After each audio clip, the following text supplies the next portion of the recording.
समझो ना, वेव में क्या होता है, वेव में आप जैसे एक एंड लेते हो उसको ऑसिलेट कराना शुरू करते हो, तो पूरे स्ट्रिंग में धीमे धीमे ऑसिलेशन शुरू हो जाएगा। तो आप क्या जानना चाहते हो कि कोई भी टाइम टी पे कोई भी एक्स वाला पार्टिकल कहाँ डिस्प्लेस होके पहुंचा हुआ है। अच्छा ओके, हाँ सर समझा।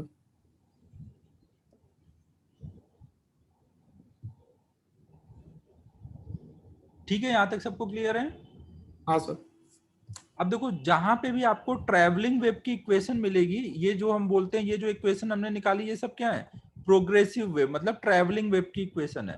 ट्रैवलिंग वेव की इक्वेशन हमेशा आपको ऐसी कुछ मिलेगी, y equal to F of A x plus minus B T ना।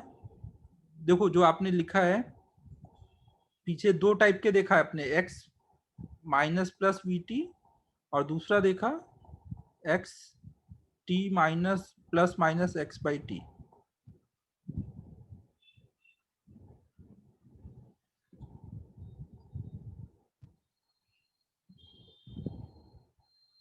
अबे साहिल कुछ भी फर्जी बातें करता है। देखो भाई, तो एक्स और टी दोनों के देखो मैक्सिमम पावर क्या है, 1 है ना। हाँ यहाँ पे भी, तो मतलब एक्स और टी का मैक्सिमम पावर जब 1 होगा, लीनियर रिलेशन होगा, तो ये रिलेशन हमेशा किसको रिप्रेजेंट कर रहा होगा, ट्रैवलिंग वेव को। तो हम जनरल वे में उसको ऐसे लिखते हैं ना, ये जो इक्वेशन है, ये एक तरह से आप इसको ऐसे रिप्रेजेंट कर सकते हो। अगर हम ए कॉमन कर दें तो X minus plus minus B by A into T ना, ये ऐसे बन जाएगा। तो इसमें जो टी का कोएफिशिएंट है वो क्या रिप्रेजेंट कर रहा है, बी को रिप्रेजेंट कर रहा है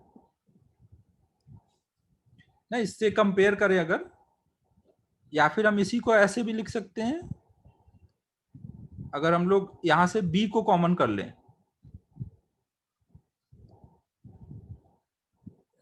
प्लस माइनस बी को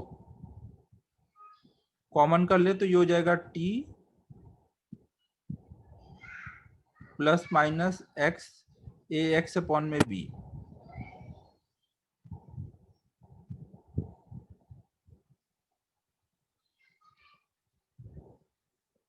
तो ये एक्स के नीचे जो आएगा ना, एक्स के जो नीचे आएगा वो वेलोसिटी हो रहा होगा।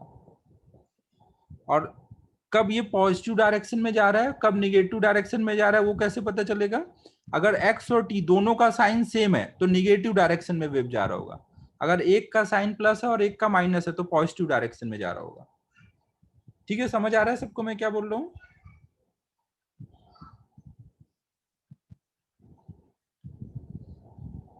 ट्रेवलिंग वेव की इक्वेशन हमेशा कैसी आएगी, y equal to something F of A x plus minus B T. तो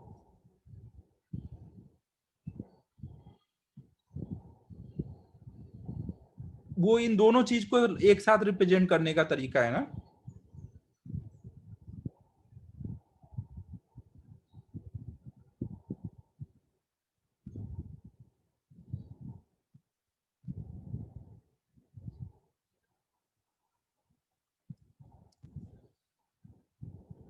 नोट कर लो इसको।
ठीक है, तो कहीं पे भी जो ट्रैवलिंग वेव की इक्वेशन आएगी वो कुछ ax plus minus B T का फंक्शन आएगी ना। तो जैसे मान लो आपको कुछ ऐसा दिया गया y equal to 5 plus 2 plus 3x plus 5t का स्क्वायर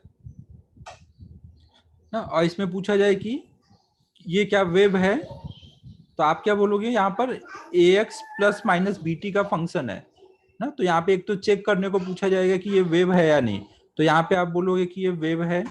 फिर पूछा जाएगा वेव की स्पीड, वेव का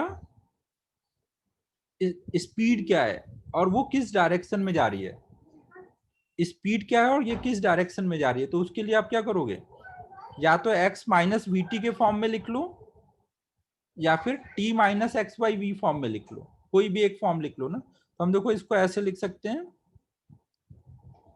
अगर हम इसमें से 3 कॉमन कर दे तो बाहर आके 9 हो जाएगा और ये हो जाएगा x प्लस 5/3।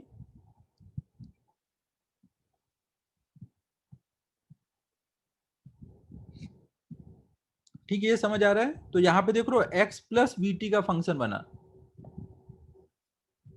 अमन मैं उस पर अभी आ रहा हूँ ना, 2 मिनट रुक जा ना। तो ये वाला जो पार्ट होगा ये क्या रिप्रेजेंट कर रहा होगा, v, और x और t दोनों का साइन सेम है ना, x और t दोनों का साइन सेम है, तो यहाँ पे v क्या होगा, -5/3, निगेटिव डायरेक्शन में जा रहा है ना। और स्पीड की वैल्यू कितनी है, 5/3। देखो यहाँ पे जो हमने वेव की स्पीड निकाली उसको हम ऐसे भी निकाल सकते थे। यहाँ पे ये देखो 3x प्लस 5t का फंक्शन है, तो ये जो 3x प्लस 5t है इसको हम लोग बोलते हैं ये फेज को रिप्रेजेंट कर रहा है। ये अभी समझाता हूँ ना धीमे धीमे क्या होता है फेज। और ये फेज हमेशा कांस्टेंट आता है। तो अगर मैं इसको डिफरेंशिएट करूंगा टाइम के रिस्पेक्ट में तो dx by D T wave की वेलोसिटी दे देगा ना। तो ये हमारा वेव की वेलोसिटी आ गई -5/3। अब ये मैं क्या बोल रहा हूँ ये अभी मैं समझाता हूँ, बट ये नोट कर लो ना। जब भी आप ट्रैवलिंग वेव की इक्वेशन लिखोगे उसमें F of A x plus minus B T में ये वाला जो टर्म होता है इसको हम फेज बोलते हैं।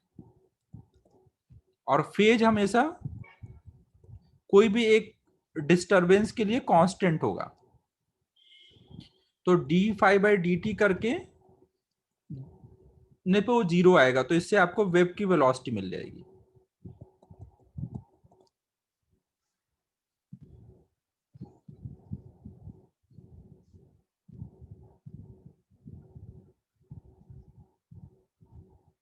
ये नोट कर लो। फिर ये फेज वाला पार्ट एक बार समझाता हूँ कि फेज कैसे कांस्टेंट होता है।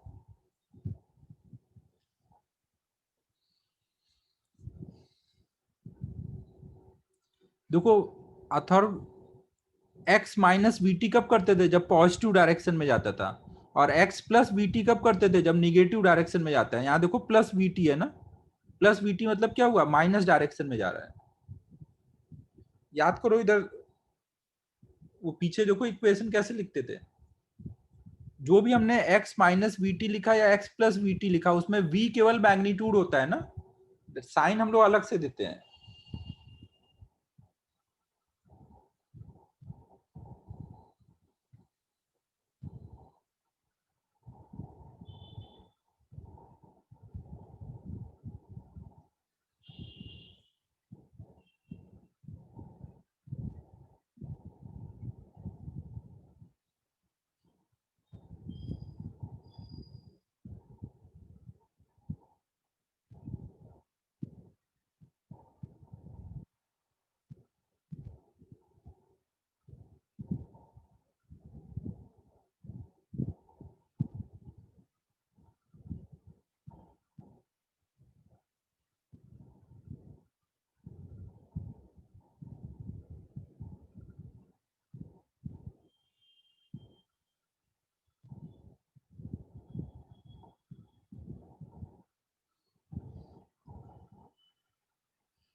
अब देखो ये जो मैं बोल रहा हूँ फेज कांस्टेंट होता है उसका क्या मतलब है।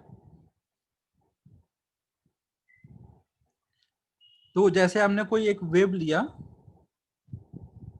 जिसका कुछ ऐसा अभी दिख रहा है ना, कुछ ऐसा इसका डिस्टरबेंस का दिख रहा है। इस पे मान लो कोई यहाँ वाले पार्टिकल का डिस्टरबेंस निकालूंगा तो ये कुछ y आ रहा है, ये x कोऑर्डिनेट वाले पार्टिकल का ना कुछ डिस्टरबेंस आ रहा है। अब अगर मैं ये डिस्प्लेसमेंट कांस्टेंट रखूं, ये वेव लगातार आगे बढ़ती जा रही है, सेम y को देखूं तो वो सेम y कहाँ मिलेगा, थोड़ी देर बाद आगे जा चुका होगा, कहीं यहाँ आ चुका होगा। ये y की वैल्यू नहीं चेंज कर रही है ना, x चेंज होता जा रहा होगा, t चेंज होता जा रहा होगा, लेकिन जब मैं इसमें x और t को डालता हूं तो y मुझे सेम मिल रहा है। तो ऐसा कब पॉसिबल है, जब पूरा ये ax प्लस माइनस vt की वैल्यू बार बार कुछ सेम हो। इस फंक्शन में जब सेम वैल्यू डालूंगा तभी ना y बार बार सेम मिलेगा। तो समझो एक गिवन डिस्टरबेंस के लिए लगातार वो आगे बढ़ता जा रहा है तो फेज उसका कांस्टेंट है, x चेंज होगा t चेंज होगा ना, पूरी ये वैल्यू जो होगी वो कांस्टेंट बनी रहेगी। कुछ समझ आ रहा है मैं क्या बोल रहा हूँ? अभी कोई दिमाग नहीं लगाना है पीरियोडिक पीरियोडिक, अभी मैं नॉर्मल लैंग्वेज में बात कर रहा हूँ वो करो ना, मैं भी अभी थोड़ी देर में पीरियोडिक बात करूंगा ना, अभी नॉर्मल लैंग्वेज में बात चल रही है ना, बस वैसे देखो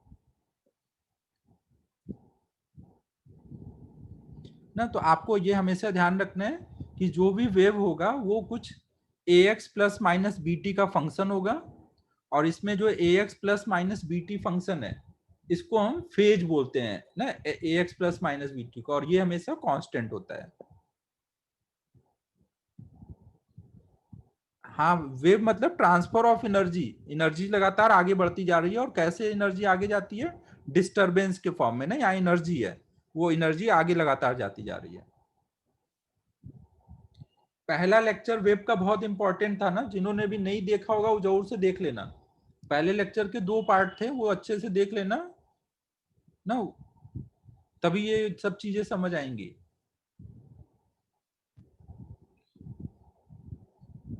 तो देखो अब तक हमने क्या समझ लिया कि वेब की इक्वेशन हमेशा कुछ y equal to F of A x plus minus B T form में होती है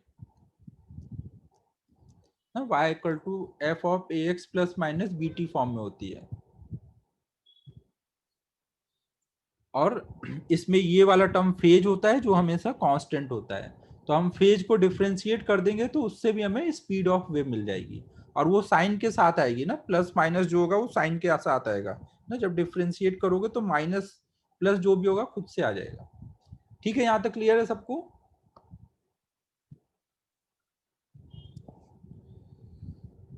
अब देखो जो वेव होता है, वेव में डिस्टरबेंस की बात हो रही है ना, डिस्टरबेंस हमेशा फाइनाइट ही हो सकता है ना, डिस्टरबेंस कभी भी इनफाइनाइट नहीं हो सकता प्रैक्टिकली। कोई स्ट्रिंग में आप बोलो इनफाइनाइट तक चली गई स्ट्रिंग का पार्टिकल वेव आया, तो ये पॉसिबल नहीं है ना। तो ये जो v है, y है, ये एक फाइनाइट फंक्शन होना चाहिए ना, y जो है वो फाइनाइट फंक्शन होना चाहिए। और दूसरी बात, इसको अगर हम डिफरेंशिएट करें तो वो वेव की पार्टिकल की वेलोसिटी देगा ना, जो पार्टिकल अपनी जगह स्ट्रिंग को ऑसिलेट करेंगे उनकी वेलोसिटी देगा ना। अगर वायर डिस्प्लेसमेंट है तो डिस्प्लेसमेंट का डिफरेंशिएशन क्या होगा, वेलोसिटी। और वेलोसिटी भी हमेशा क्या होना चाहिए, फाइनाइट ही होना चाहिए ना, ऐसा नहीं होना चाहिए कि इनफाइनाइट तक वेलोसिटी आ जा रही है कि नहीं?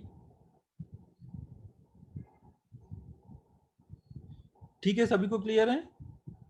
तो मेनली आपको देखो केवल इतना देखना रहेगा कि a x plus minus B T का फंक्शन है कि नहीं, और साथ में वो फाइनाइट फंक्शन है कि नहीं ना। जैसे मैं आपको अगर ऐसे लिख दूं कि y इक्वल टू 2x का स्क्वायर प्लस 3t का स्क्वायर, तो क्या ये वेव को रिप्रेजेंट कर रहा है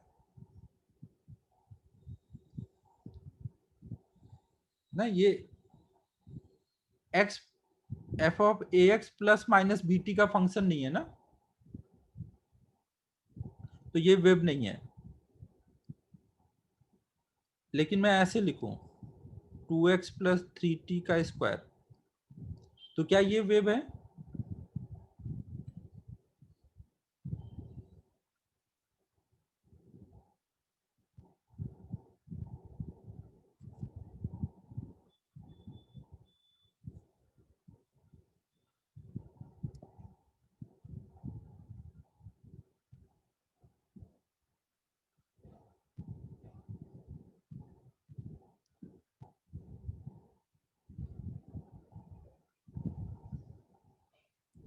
कोई भी प्राइवेट चैट में मैसेज नहीं डालना ना, मैं प्राइवेट चैट चेक नहीं कर रहा हूँ। यहाँ पे देखो आफ्टर लॉन्ग टाइम, यार फिर से बंद हुआ, एक मिनट। आफ्टर लॉन्ग टाइम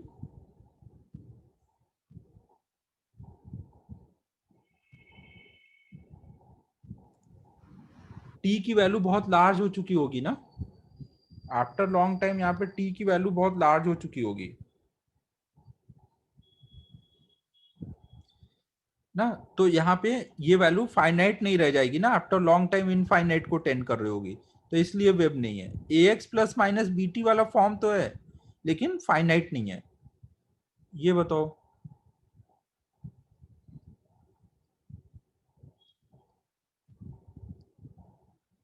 क्या ये वेब है? y equal to 10 ln 2x plus 5t ना, वेब नहीं है, क्योंकि ये वाला टर्म क्या होगा, आफ्टर लॉन्ग टाइम इनफाइनाइट को टेंड करेगा, तो ये नहीं है।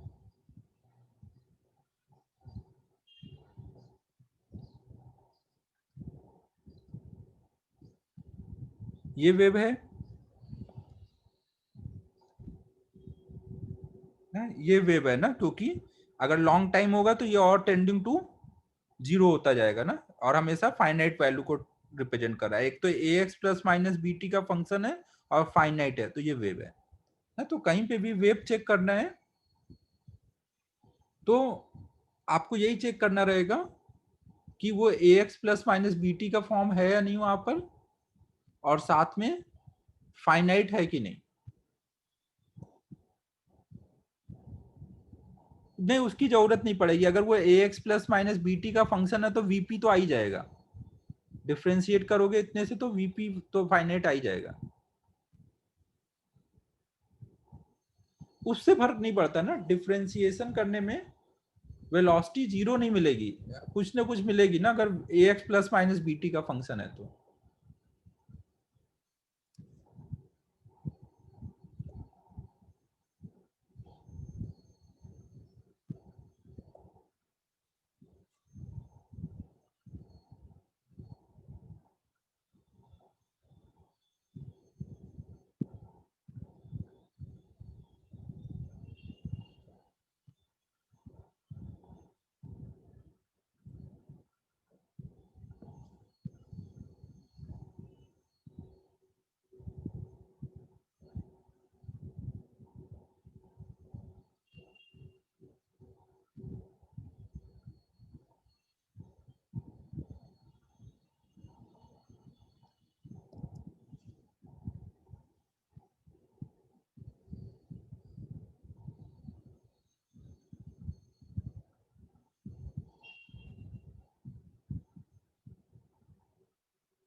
ठीक है, तो यहां पर हमने देख लिया कि कैसे हम इक्वेशन ऑफ वेव को देखते हैं।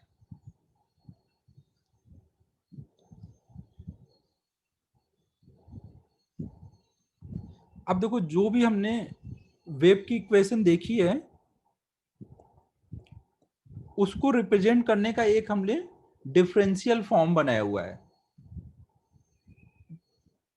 देखो, ये डिफरेंशियल फॉर्म को हम ऐसे लिखते हैं, मान लो हमारे पास कोई वेव की इक्वेशन है, तो इसको अगर हम दो बार डिफरेंशिएट करेंगे विथ रिस्पेक्ट टू टाइम, तो ये क्या आएगा, एक बार डिफरेंशिएट करेंगे तो ऐसे आ जाएगा, एक बार और डिफरेंशिएट कर देंगे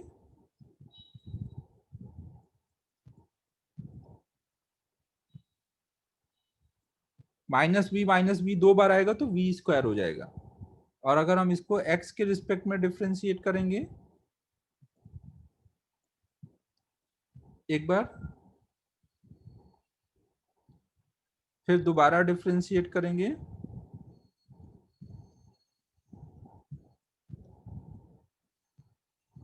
ऐसे कुछ आ जाएगा।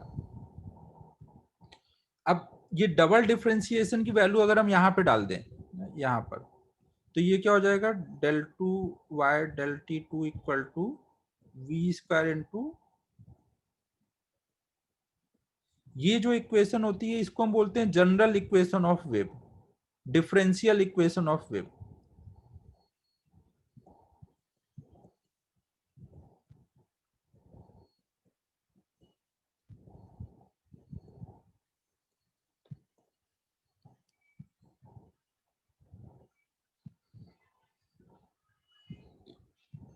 अब आप ये सोचोगे कि भाई ये चल क्या रहा है, ये डिफरेंशियल इक्वेशन की क्या जरूरत है, यहीं से हमें पता चल जा रहा है कि वेव है या नहीं, तो इसकी क्या जरूरत है।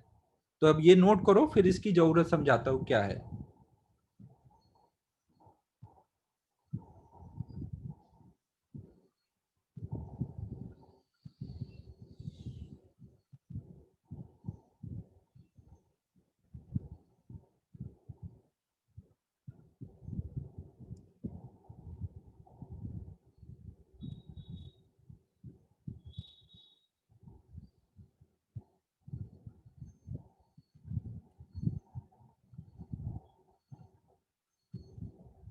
नहीं, इसके पहले तो नहीं आई है कहीं पर। आपने एसएचएम की डिफरेंशियल इक्वेशन देखी है, D two X by D T two equal to minus omega square x.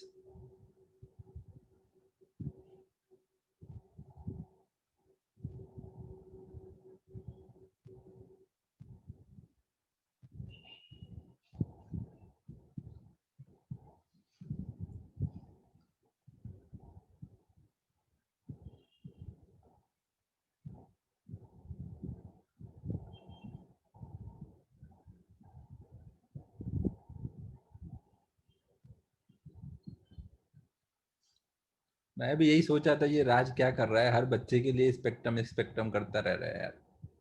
Aditya का तो ठीक था। आयुष बस पीछे एक बार एसएचएम में ही आई है।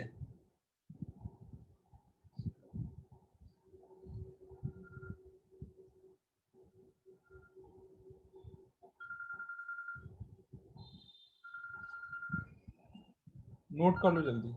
हेलो। हाँ जी। हाँ बोलिए।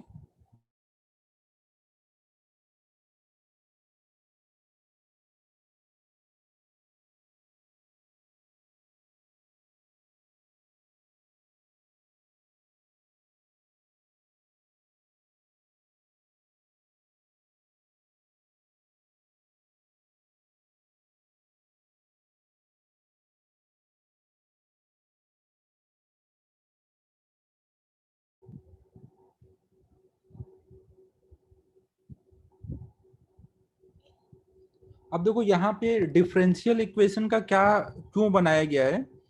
ये बनाया तो मैंने, देखो पीछे जो एक ट्रैवलिंग वेव की इक्वेशन थी उससे है, लेकिन ये जनरल इक्वेशन है, ये हर जगह वैलिड होगा अगर गिवन इक्वेशन एक वेव है। अब इसका क्या मतलब हुआ, देखो इसका क्या मतलब हुआ, जैसे कहीं पर मान लो केवल एक डायरेक्शन में एनर्जी ट्रांसफर हो रही है ना, तो इसको हम बोलेंगे ट्रैवलिंग वेव।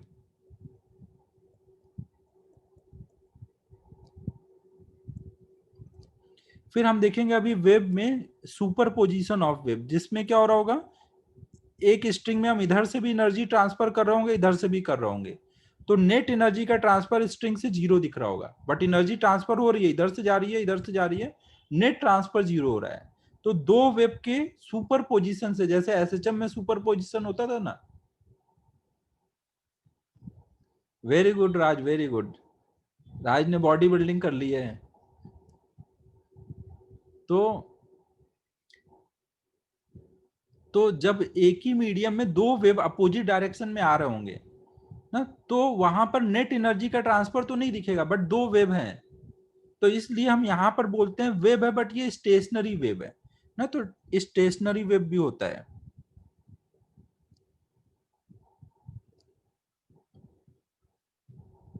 तो वेब के दो टाइप होते हैं ना, वेब में एनर्जी का ट्रांसफर हो पा रहा है या नहीं हो पा रहा है। एसएचएम में देखो, आपको एसएचएम में एक ही पॉइंट पे दो फोर्स लगते थे एसएचएम कराने वाले। एसएचएम याद करो, सुपर पोजिशन ऑफ एसएचएम याद है सबको, उसमें एक ही पार्टिकल पे दो दो रीस्टोरिंग फोर्स लगते थे ना। वेब में भी यही होता है ना, वेब जहां पहुंचता है वहां पे वो रीस्टोरिंग फोर्स लगने लग जाता है। मैं अभी फील करा दूंगा ना, धीमे धीमे फील करा दूंगा, अभी जितना बोल रहा हूँ सुनते जाओ। तो ट्रेवलिंग वेव और स्टेशनरी वेव दो ऐसे टाइप हो जाते हैं। तो अब ये दोनों ही को हम लोग वेव बोलेंगे ना, ये चाहे ट्रेवलिंग वो या स्टेशनरी वेव, ये दोनों ही वेव के टाइप हैं। तो दोनों के दोनों वेव इस चीज को फॉलो करेंगे, d2i/dt2 equal to v² d2y/dx2।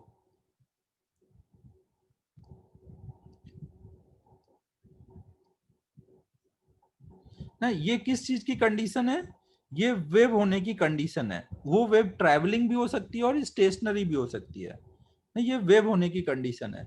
और जबकि हमने जो पीछे पढ़ा था y equal to F of ax plus minus B T, ये किस चीज की कंडीशन है, ये ट्रैवलिंग वेव की कंडीशन है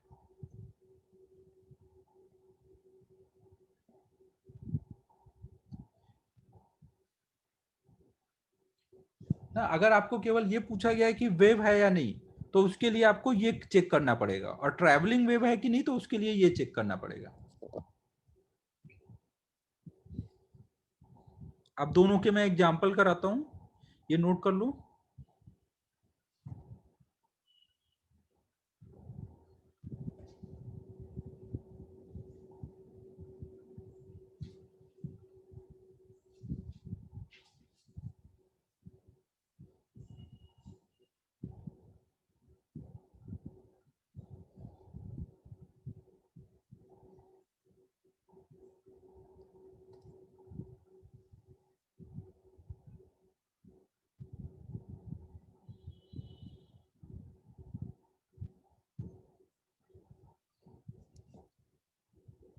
अमन देखो, ट्रांसवर्स हो या लॉन्गिट्यूडनल ना, वो अभी हम नहीं चेक कर रहे हैं। वो चेक करना तो आसान होता है ना, स्ट्रिंग वेव है तो ट्रांसवर्स होगा, स्प्रिंग वेव है तो लॉन्गिट्यूडनल होगा, वो वेव कहां पर है उससे ही समझ आ जाएगा ना, या डिस्प्लेसमेंट का डायरेक्शन पता है तो आ जाएगा ना। मेन दिक्कत क्या होती है, वेव है या नहीं ये पता करना, तो उसके लिए ये कर रहे हैं।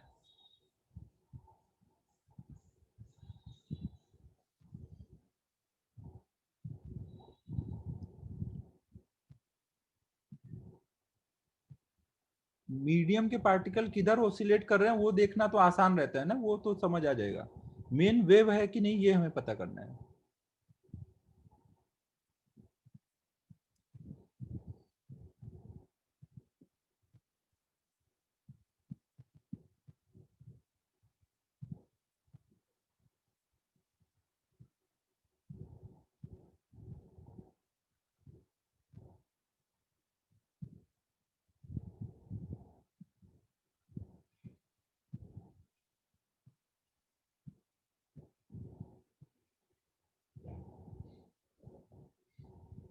जैसे एक प्रॉब्लम करते हैं,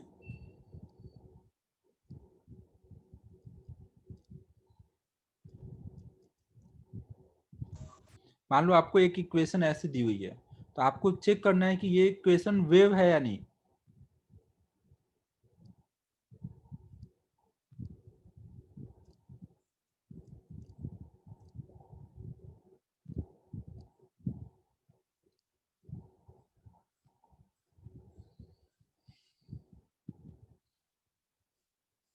जहां पे ए, ओमेगा एंड के ये सब कांस्टेंट है।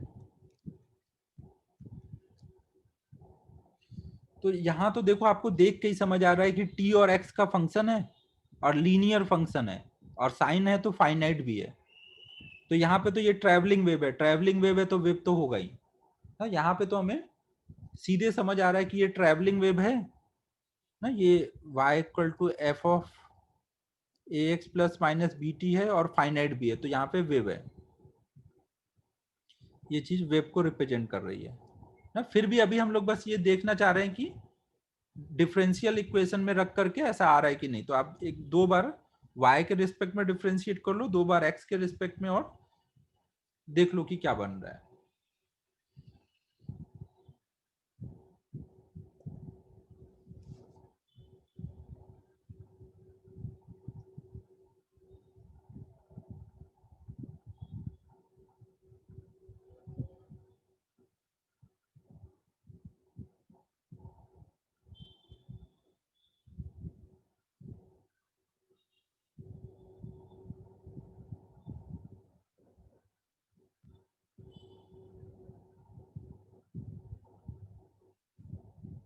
तो सब कर लोगे, मैं लिख देता हूं। हम लोग देखो एक बार y को t के रिस्पेक्ट में डिफरेंशिएट करेंगे तो आ जाएगा a साइन, साइन का डिफरेंशिएशन cos हो जाएगा,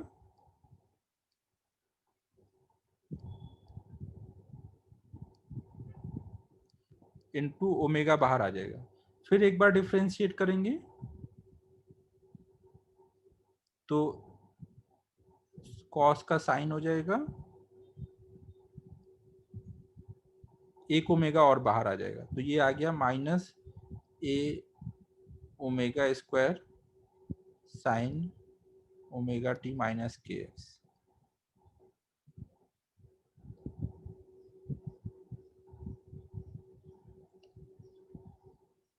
फिर अगर हम y को x के रिस्पेक्ट में करेंगे तो ये कितना आ जाएगा, a साइन का आ जाएगा cos ओमेगा टी माइनस के एक्स इंटू माइनस के। फिर एक बार और डिफ्रेंशिएट करेंगे x के रिस्पेक्ट में, तो cos का आ जाएगा minus sign omega T minus के एक्स इंटू फिर से एक बार माइनस के, तो माइनस के का स्क्वायर, तो हो गया के स्क्वायर ए साइन ओमेगा टी माइनस के एक्स।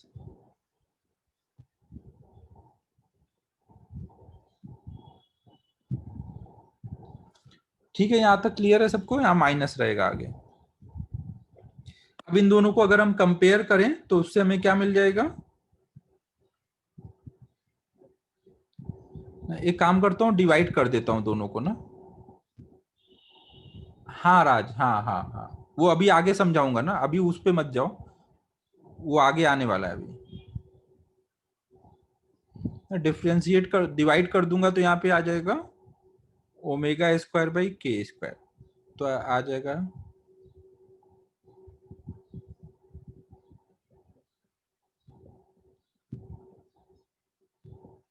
ना, ये कांस्टेंट है, ये हमारा वी स्क्वायर है ना, तो ये हमारा जनरल वेव इक्वेशन आ गई।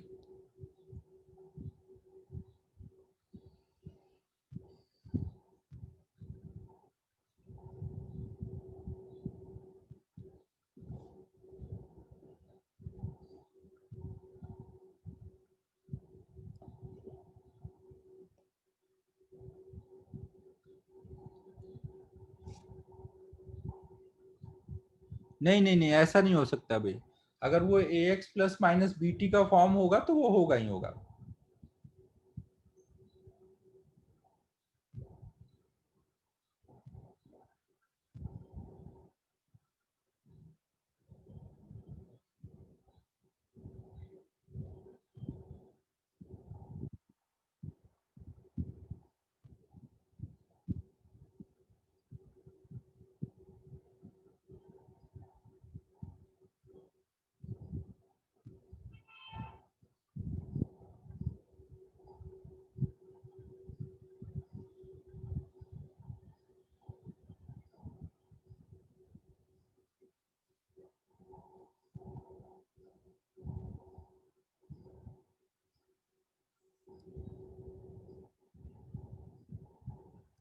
अच्छा, वो उल्टा बोल रहा है। हाँ, अगला क्वेश्चन मैं वही देने जा रहा हूँ अमन, अगला क्वेश्चन मैं वही देने जा रहा हूँ,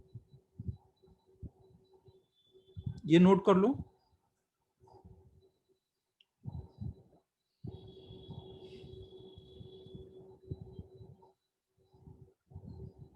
अब देखो नेक्स्ट है, अगर आपको कुछ ऐसा फंक्शन दिया है y equal to 2a sine K X cos omega T. और यहाँ पे हमें चेक करना है कि ये फंक्शन वेव है या नहीं है ना। चेक करो ये। Hello hello.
हाँ, तो देख लो यहाँ पे, देख लो ये जो वेव होगी हम आगे पढ़ेंगे स्टेशनरी वेव की इक्वेशन है ना, लेकिन आप डिफरेंशियल इक्वेशन से पता कर पाओगे कि ये वेव है ना। यहाँ पे ऐसे ही हम लोग पहले y को टाइम के रिस्पेक्ट में 2 बार डिफ्रेंशिएट करेंगे, फिर y को x के रिस्पेक्ट में 2 बार करेंगे। टाइम के रिस्पेक्ट में करेंगे तो क्या आ जाएगा, 2a साइन के एक्स बाहर जाएगा ना। जब टाइम के रिस्पेक्ट में कर रहे हैं तो उस टाइम पे x वाला टर्म कांस्टेंट होगा ना, कॉस का differentiation minus sign omega T into omega, और एक बार और डिफ्रेंशिएट कर देंगे,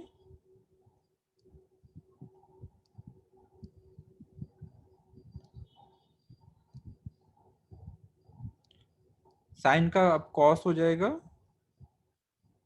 एक बार ओमेगा और बाहर आ जाएगा, तो ये हो जाएगा 2a omega square sign K X cos omega T. फिर ऐसे ही हम लोग y को x के रिस्पेक्ट में डिफ्रेंशिएट करेंगे,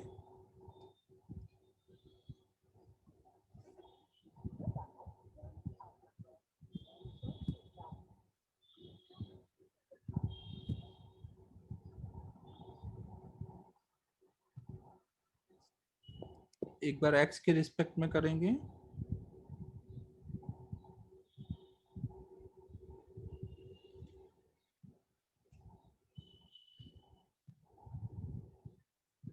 हाँ वो लगा के आप जब करोगे तो आपको दिखेगा 2 वेव होंगे, 2 अपोजिट डायरेक्शन में आने वाले वेव का कॉम्बिनेशन है।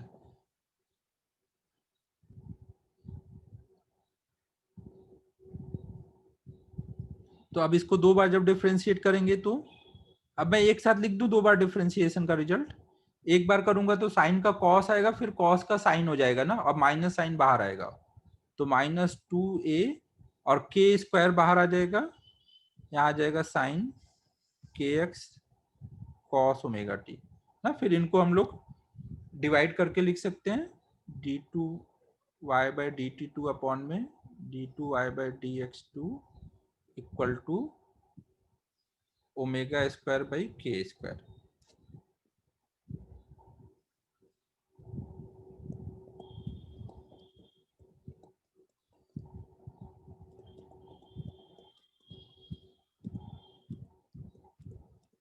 ना। तो ये कुछ कांस्टेंट का स्क्वायर आ गया, तो फिर से ये वेव आ गया।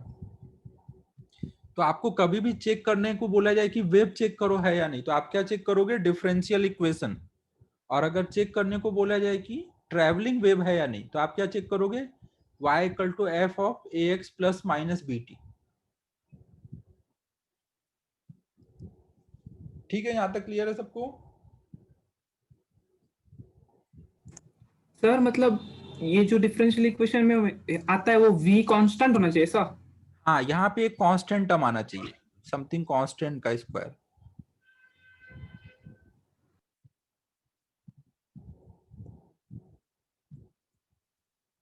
ना ओमेगा और के कांस्टेंट थे ना, तो उनका रेशियो भी कांस्टेंट आएगा।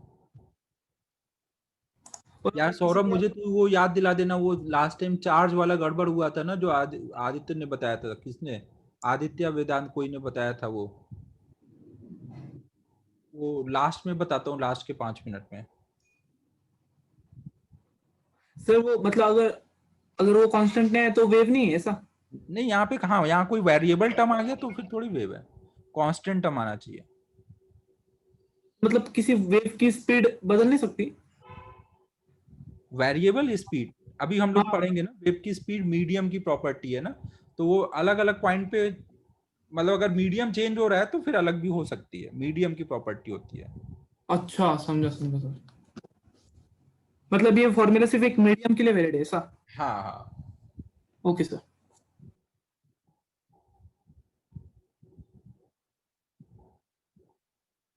देखो यहाँ पे बस मैं बोल रहा हूँ कि कांस्टेंट आना चाहिए ना, बाकी ज्यादा दिमाग नहीं लगाने का है,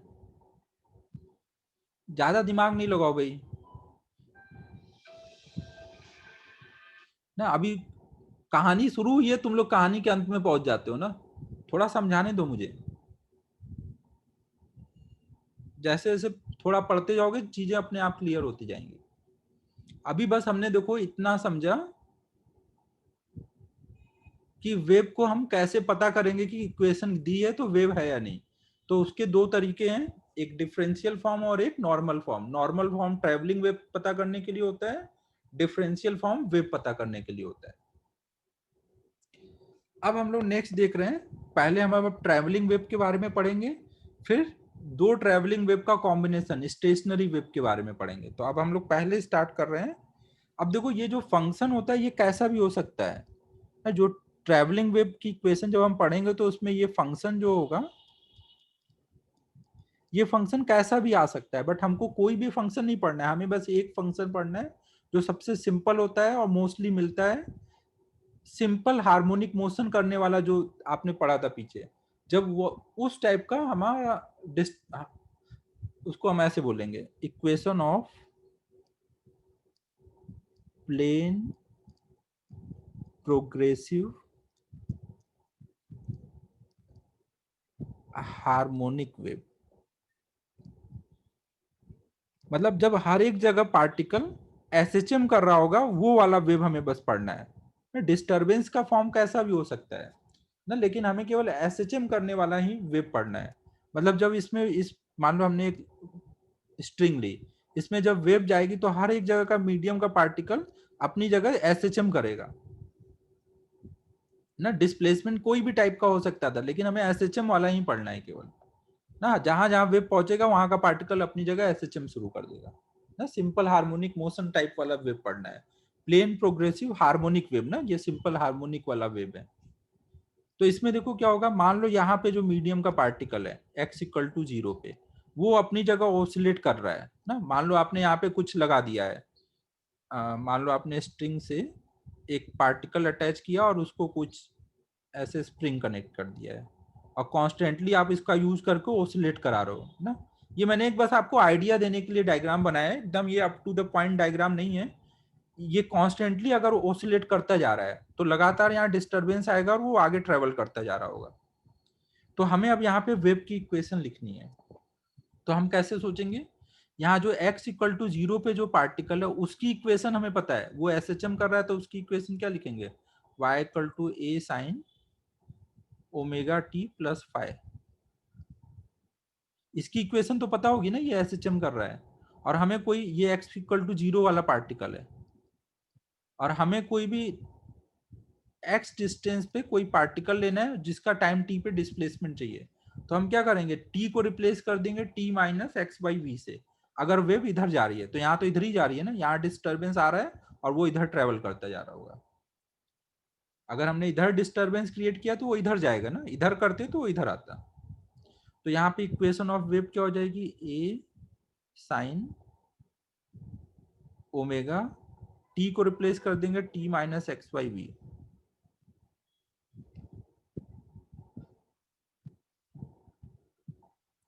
तो ये आ जाएगा y equal to A sine omega T minus omega by V into x plus, इसको एक्चुअली टोटल वाले को फाइव लिखेंगे, इसको केवल डेल्टा लिख देता हूं।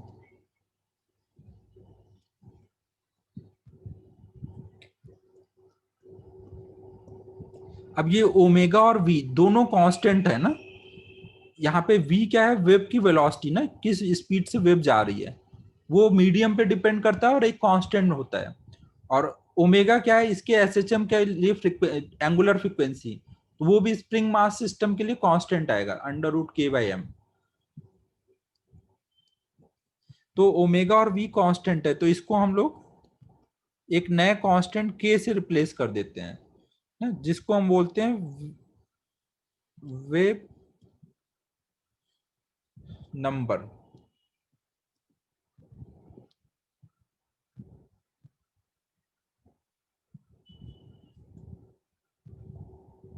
तो ये हमारी इक्वेशन आ जाएगी ऐसे कुछ, y equal to A sign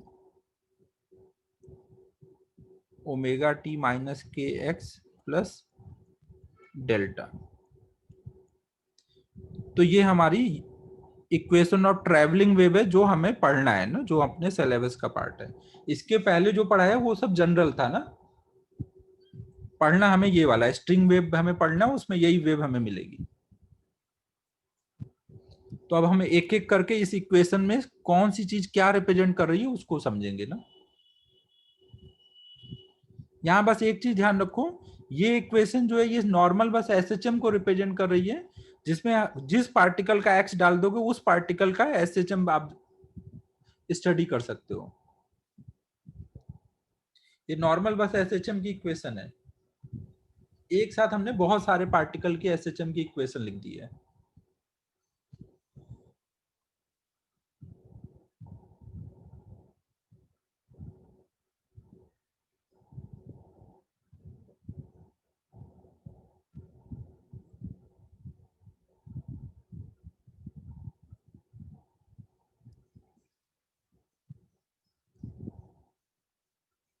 ना अब ये कंटिन्यूअसली ऑसिलेट करता रह रहा है और लगातार एनर्जी आगे जाती जा रही है, तो हर एक जगह पे पार्टिकल अपनी जगह ऑसिलेट कर रहे हैं, तो हर एक का एसएचएम का इक्वेशन हमने एक साथ लिख दिया है।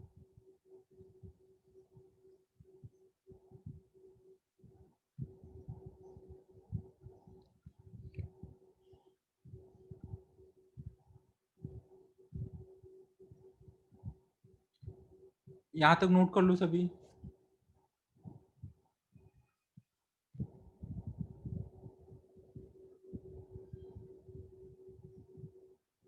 यहाँ पे जो भी एक पार्टिकल कर रहा है वही सारे पार्टिकल कर रहे हैं ना, सेम चीज हो रही है, बस वो लगातार आगे बढ़ता जा रहा है, सब सेम होगा, बस लगातार वो डिस्टरबेंस आगे जा रहा है। शुरुआत यहाँ से हुई है, ये करेगा फिर वो अपने बगल वाले को ट्रांसफर करेगा, वो करेगा फिर वो बगल वाले को, ऐसे लगातार चलता जा रहा है, बस फेज अलग अलग है। एक ही टाइम पे अगर आप देखोगे तो सबका फेज अलग अलग है।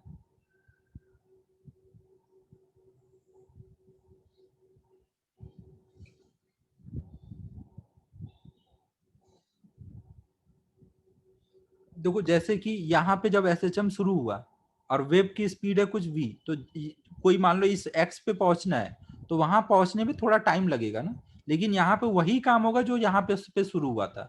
अगर ये पहले ऊपर गया था फिर नीचे आया था, तो जब यहाँ वेव पहुंचेगा तो पहले ये ऊपर जाएगा, फिर नीचे आएगा, फिर वापस मीन पोजिशन पे, जो जो यहाँ पे हुआ था वही फिर यहाँ पे होने लग जाएगा। तो हर एक जगह ऐसे वेव पहुंचती जाएगी और हर एक जगह का पार्टिकल वही सेम काम करना स्टार्ट कर देगा जो यहाँ पे हुआ था पहले।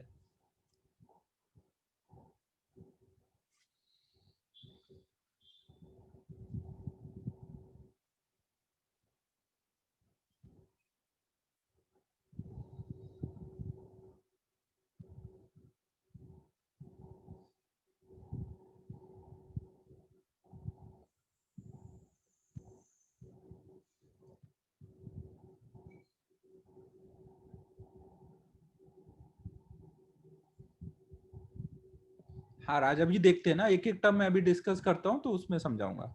बस अभी इक्वेशन आप सबने लिख लिया। ये जो इक्वेशन है इसी को हम बोलते हैं, ये equation of plane progressive harmonic wave है ना। यहाँ सब पूरी जो वेव होगी एक प्लेन में सब पार्टिकल दिख रहे होंगे,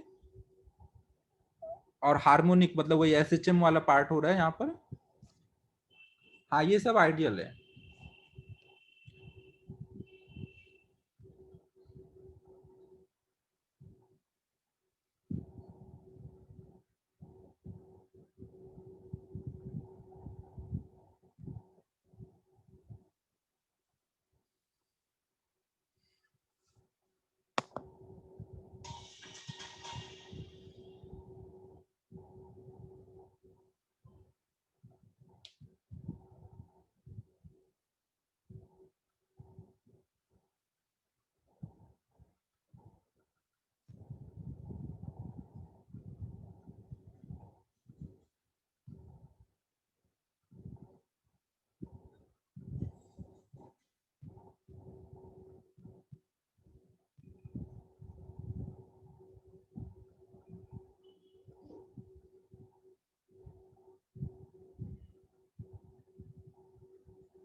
अब जैसे हमने एसएचएम पढ़ा था बस वही सेम काम हम लोग फिर से करेंगे। एसएचएम में हमने बेसिक टर्म्स पढ़े थे ना, तो वैसे ही हम लोग यहाँ पे अब पढ़ रहे हैं। बस यहाँ पे थोड़ा है कि लगातार एनर्जी आगे जाती जा रही है, तो वेव स्पीड वगैरह कुछ कुछ टर्म नए आ जाएंगे, बेसिक बाकी वही रहेगा जो एसएचएम में हमने देखा था। तो हम लोग नेक्स्ट देख रहे हैं बेसिक टर्म्स। जब भी हम कोई वेव की इक्वेशन लिखेंगे, ट्रैवलिंग वेव की, ट्रैवलिंग हार्मोनिक वेव की, तो वो कुछ ऐसे आ रही होगी, ओमेगा टी माइनस के एक्स प्लस डेल्टा। तो इसमें ए क्या रिप्रेजेंट कर रहा होगा? एम्पलीट्यूड। एम्पलीट्यूड क्या होगा ना, जब भी यहाँ पे वेव कोई भी पॉइंट पे पहुंचेगा तो वहां का पार्टिकल एक मैक्सिमम डिस्प्लेसमेंट तक जाएगा ना, कोई मैक्सिमम मान लो y कुछ है, तो वहां तक जाएगा, फिर वापस दूसरे डायरेक्शन में एसएचएम करेगा। तो कोई भी एक डायरेक्शन में जो मीडियम का पार्टिकल मैक्सिमम जाता है वही उसका एम्पलीट्यूड होगा।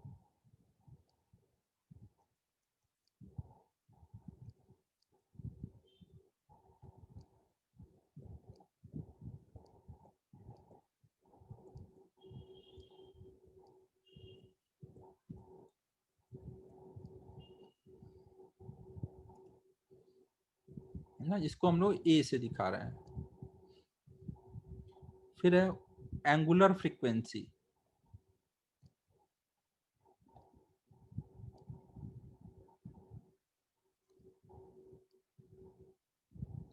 एंगुलर फ्रीक्वेंसी क्या है? एसएचएम में आपने देखा था पीछे, हर एक एसएचएम के लिए हमने एक ओमेगा डिफाइन किया था ना। ओमेगा क्या होता था? इमेजिनरी पार्टिकल की एंगुलर स्पीड। वही सेम चीज है ना, जिस ओमेगा से यहाँ का पार्टिकल एसएचएम करेगा उसी से आगे के पार्टिकल एसएचएम करते जाएंगे। तो ये क्या है, हर एक एसएचएम को आप एक,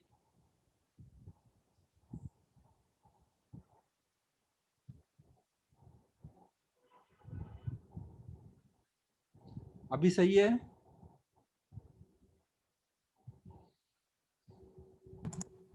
कान में से टी ऐसा आवाज आ रहा है कंटिन्यू। अभी लगातार आ रहा है आवाज? नहीं नहीं, वो हो गया पर अब क्या बज रहे। इफेक्ट? यार क्या करूं अब मैं, बता यार। तुम लोग वो ईयर पीस मत लगाओ ना, नॉर्मल ऐसे स्पीकर पे ही सुनो।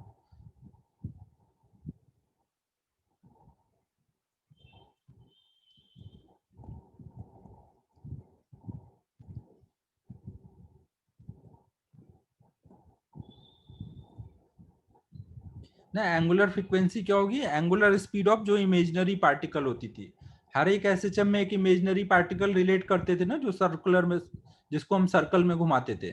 याद आ रहा है सबको सर्कल में एसएचएम जो हमने किया था ना। एंगुलर स्पीड को हम लोग एंगुलर फ्रीक्वेंसी भी बोलते हैं या एंगुलर स्पीड भी बोलते हैं।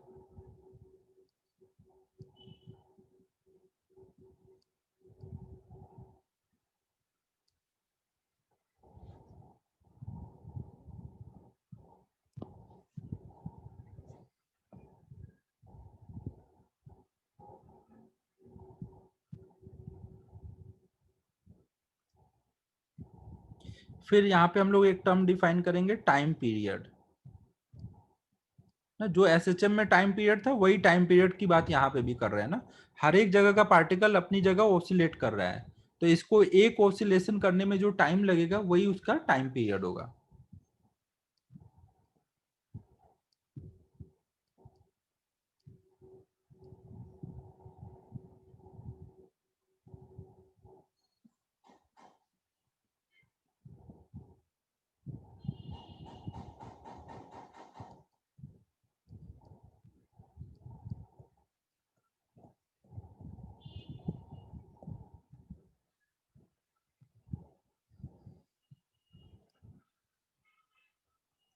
फिर यहाँ पर एक टर्म होगा फ्रीक्वेंसी। फ्रीक्वेंसी मतलब एक ऑसिलेशन, एक सेकेंड में कितने नंबर ऑफ ऑसिलेशन होंगे उसको हम लोग फ्रीक्वेंसी बोलेंगे।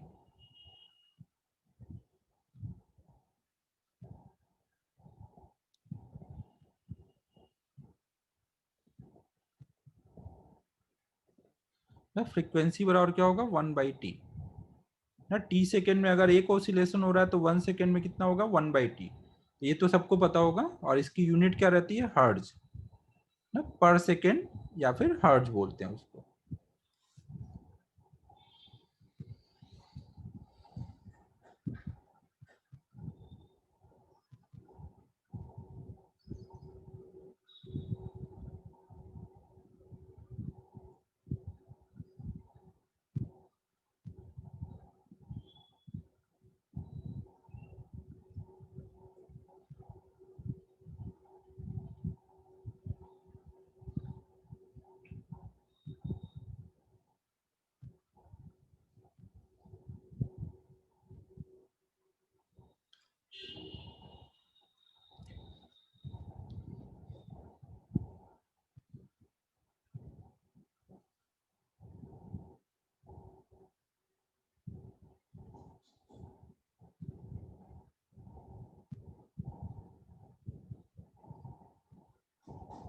नोट कर लो ये सब।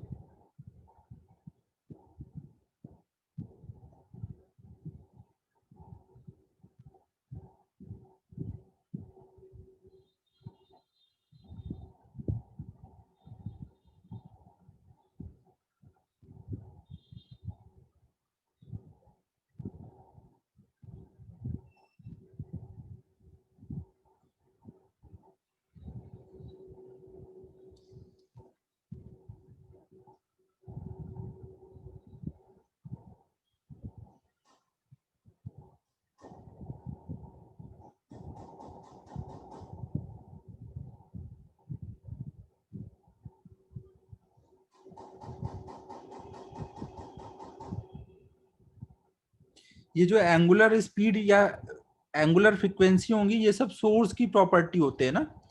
एंगुलर स्पीड यहाँ पे जो सोर्स वेव को स्टार्ट करा रहा है ना उस पे डिपेंड करेगा ओमेगा ना, उसका मीडियम से कोई मतलब नहीं होगा ना। Angular speed of imaginary particle, ये जो एंगुलर स्पीड या एंगुलर फ्रीक्वेंसी होती है प्रॉपर्टी ऑफ सोर्स है। हेलो, हाँ प्रत्नेश, मैं क्लास में हूँ ना, 2 मिनट में कॉल करता हूँ।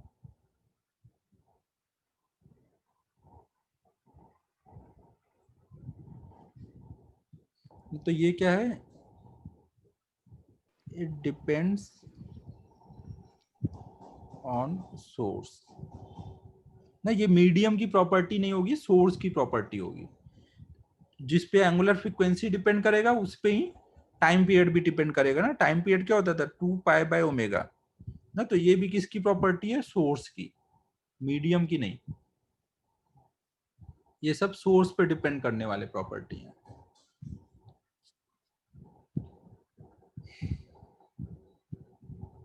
आज बस हम लोग इतना ही कर रहे हैं। अब नेक्स्ट क्लास में थोड़ा और कराने के बाद होमवर्क देना स्टार्ट करूंगा। सर आपने याद देने बोला था। हाँ यार, अभी वो थोड़ा सा 5 मिनट लगेगा, वो थोड़ा बता देता हूँ। देखो वो जो लास्ट टाइम अपन ने एक वो किया था, इंडक्टर वाला जो अपन ने किया था कि हाफ एनर्जी लॉस हो रही है, वो गड़बड़ हुई थी ना। सर उसका इंटीग्रेशन कुछ और ही आता है। हाँ देखो, हम लोगों ने ये किया था कि एक एलआर सर्किट था और उसमें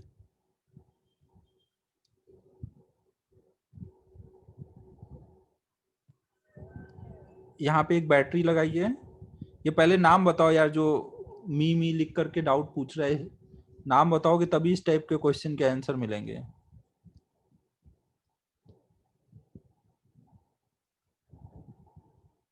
अपनी क्लास, अच्छा अच्छा, अरे यार सर एक, वही बजे आज वही बोल अरे रहा था यार उसके अभी तो बारे फिर पढ़ाता हूँ आराम से, मैं तो सोचा टाइम खत्म हो गया। सर कर ही दो, अभी जान दो, डायग्राम नहीं लिखा नहीं, रुको रुको रुको यार, ये तो बहुत सही हुआ यार, मेरे को थोड़ा पढ़ा के वो इंटेक्स 1 देना था, अब मैं वो दे दूंगा।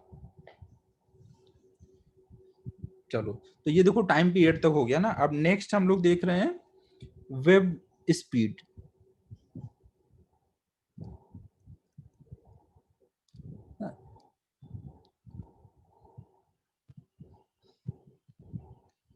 वैसे तो मेरा भी मन है आज जल्दी छोड़ने का, लेकिन यार वही है ना, कोर्स भी खत्म करना है, तो छोड़ना नहीं चाह रहा हूँ। चलो देखो, अब देखो जब भी हम कोई भी मीडियम में डिस्टरबेंस क्रिएट करते हैं तो वो डिस्टरबेंस आगे बढ़ता है। तो वो डिस्टरबेंस किस स्पीड से आगे बढ़ रहा है, उसी को हम लोग वेव की स्पीड बोल रहे हैं ना। कोई भी हमने मीडियम लिया और इसमें डिस्टरबेंस क्रिएट किया तो ये लगातार आगे बढ़ता जाता है। रिजल्ट की खुशी तो है, लेकिन यार तुम लोग का भी रिजल्ट लाना है। अब इस बार का रिजल्ट देख के तो मुझे बहुत उम्मीदें हो गई कि तुम लोग तो फोड़ दोगे एकदम, तो इसलिए पढ़ाना पड़ेगा, छोड़ नहीं सकते हैं। तो ये जो v होता है, इसको हम लोग, ये जो डिस्टरबेंस की स्पीड है इसी को बोलते हैं वेव की स्पीड, और यहाँ पे इसको हम v से डिनोट करेंगे।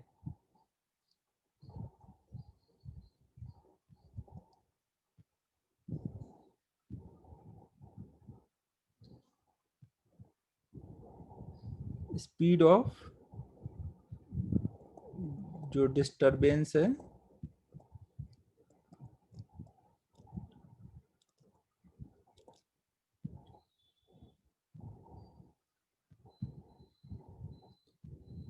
और ये देखो जो स्पीड होती है ये मीडियम की प्रॉपर्टी होती है। हम लोग अभी आगे प्रूव करेंगे ना, ये बेसिक सब टर्म्स होने के बाद स्पीड ऑफ वेव निकालेंगे, तो आप देखोगे वो मीडियम पे डिपेंड करता आएगा। तो सोर्स पे डिपेंड नहीं कर रहा है कि कौन से सोर्स ने वेव जनरेट किया है, कौन सा मीडियम है, स्ट्रिंग में कितना टेंशन है, इन सब चीजों पे डिपेंड करेगा, स्ट्रिंग का मास कितना है, इन सब चीजों पे। तो इट डिपेंड्स ऑन मीडियम,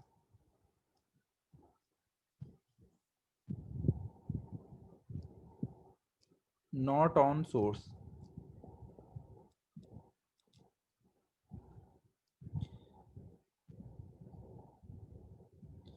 फिर उसके बाद हम लोग नेक्स्ट एक देखते हैं, पार्टिकल स्पीड।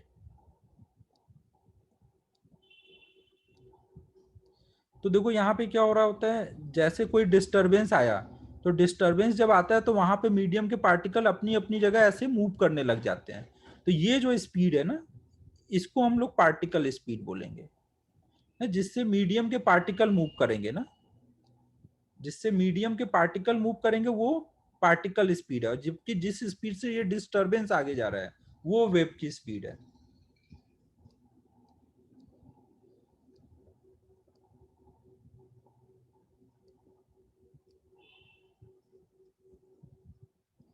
और एक चीज और है, ये जो वेब की स्पीड हम बोलते हैं, ये with respect to wave medium होता है ना, इस स्ट्रिंग के रिस्पेक्ट में ये कितने स्पीड से आगे जा रहा है ना, वो वेब स्पीड है। ये जो होता है विथ रिस्पेक्ट टू ग्राउंड नहीं होता है ना, विथ रिस्पेक्ट टू स्ट्रिंग होता है।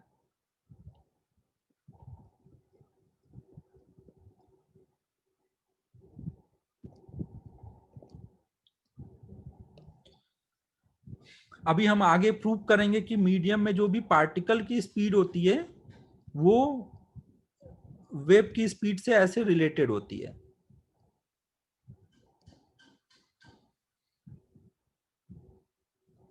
तो यहाँ पे ये मैंने डायरेक्शन गलत दिखाया है, यहाँ पे ये नीचे को जा रहे हैं और ये ऊपर को जा रहे हैं। यहाँ पे m क्या होता है, स्लोप होता है, ये मैं भी आगे प्रूव करके दिखाऊंगा ना। m स्लोप है, v वेव वेलोसिटी है, और वीपी पार्टिकल स्पीड है।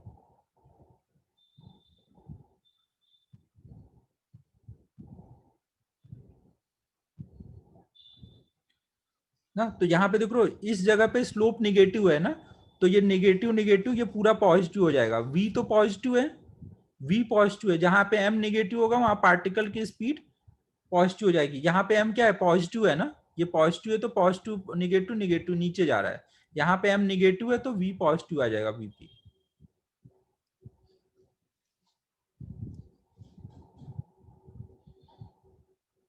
ठीक है, ये समझो, ये रिलेशन मैं अभी आगे प्रूव करूंगा ना।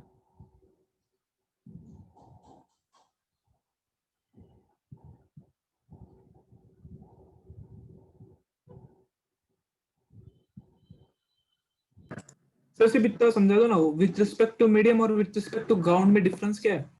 अगर मान लो ये स्ट्रिंग को हम कोई गाड़ी में फिट कर रखे हैं, कोई कार में, और वो आगे जा रहा है और उसमें एक डिस्टरबेंस क्रिएट किया अच्छा, समझा समझा समझा। ना, और मतलब स्ट्रिंग में जब भी डिस्टरबेंस क्रिएट करोगे तो स्ट्रिंग के रिस्पेक्ट में इतने से भागेगा, और हाँ अगर सर, स्ट्रिंग समझा। भी आगे चल रही है तो ग्राउंड के रिस्पेक्ट में अलग स्पीड दिखेगी।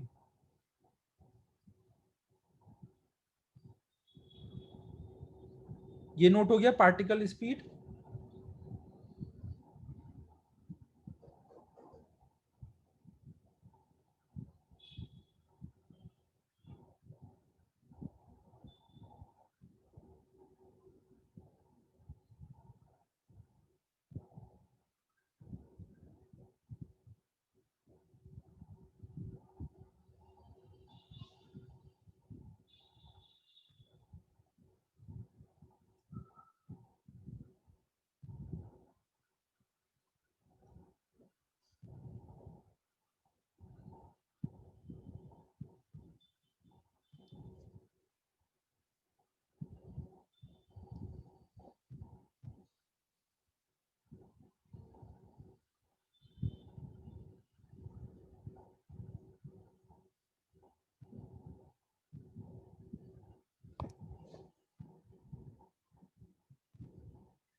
फिर देखो एक यहाँ पे होता है वेव लेंथ,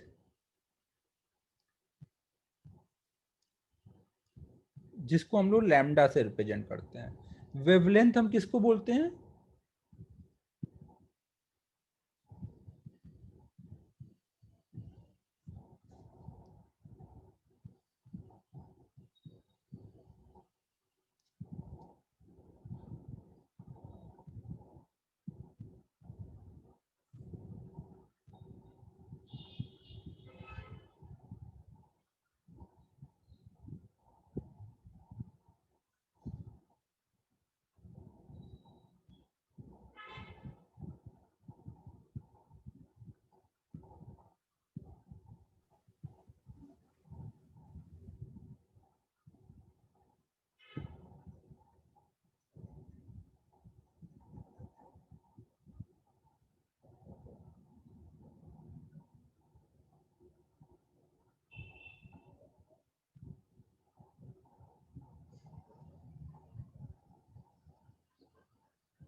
अब देखो ये वेवलेंथ क्या होती है, तो जैसे हमने यहाँ के मीडियम के पार्टिकल ने ऑसिलेट करना शुरू किया, तो जितनी देर में ये एक ऑसिलेशन कंप्लीट करेगा उतनी देर में वेव कितना आगे ट्रेवल कर जाएगा ना, उसको हम बोलते हैं वेवलेंथ। ना वेवलेंथ क्या है? डिस्टेंस ट्रेवल्ड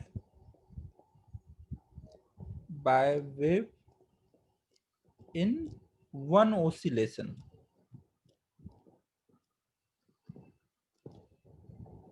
ना तो जब तक यहाँ का पार्टिकल ऊपर जाके नीचे आएगा फिर वापस अपनी जगह आएगा, तब तक ये क्या होगा, हाफ ऑसिलेशन। जैसे हाफ ऑसिलेशन हुआ तो ये स्ट्रिंग ऐसा हो चुका होगा ना, अगले हाफ ऑसिलेशन बाद ये स्ट्रिंग ऐसा हो चुका होगा।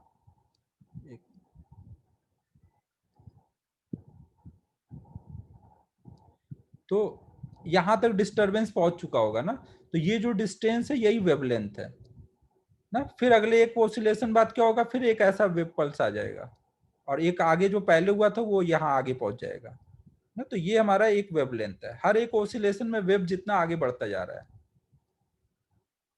तो आप इसको निकालोगे कैसे, वेवलेंथ बराबर वेव की स्पीड इनटू टाइम पीरियड ना, जिसको हम ऐसे लिख सकते हैं v equal to lambda by T, जिसको हम लिखेंगे लैम्डा इंटू 1/t, 1/t को f लिखते हैं। तो ये हमारा वेवलेंथ वेव की फ्रीक्वेंसी और लैम्डा में रिलेशन आ गया, v equal to F lambda.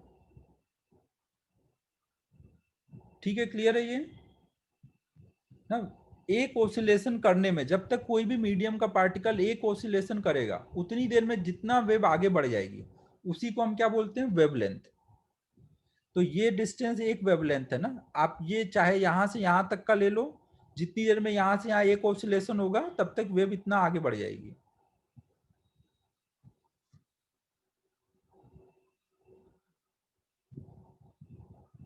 ठीक है, समझ आ रहा है मैं क्या बोल रहा हूँ।